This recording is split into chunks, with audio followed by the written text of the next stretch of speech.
নমস্কার বন্ধুরা, নতুন একটা ভিডিও নিয়ে চলে এসেছি। আজকের ভিডিও হচ্ছে সবজি শিঙির ঝোল। তো আজকে শিঙি মাছটা আমি বাটার দিয়ে রান্না হবে। তো বন্ধুরা, একটা গোটা বড় শিঙি মাছ 3 টুকরো করে নিয়েছি। তো শিঙি মাছটা বাটারে ফ্রাই করে নিয়েছি। তো আবার অল্প করে বাটার দিয়ে পেঁপে, গাজর আর বিট, তার সাথে একটু বাড়ির সবজি সবজি মানে কুলেখাড়া পাতা, তো সুন্দর করে ফ্রাই করে হলুদ, নুন আর জিরের গুঁড়ো দেবো। আজকে লঙ্কা দেবো না, লঙ্কা ছাড়াই বানাবো ছোটো ছোটো সোনামণিদের জন্য এই রেসিপিটা আজকে।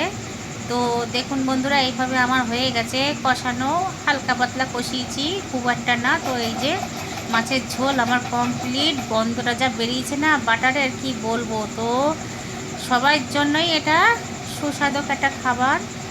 তো এইভাবে একবার রান্না করে দেখতেই পারেন। বাচ্চাদের জন্য বিশেষ করে আজকে দেখালাম, তো খেয়ে বলছে খেতে হয়েছে দারুণ।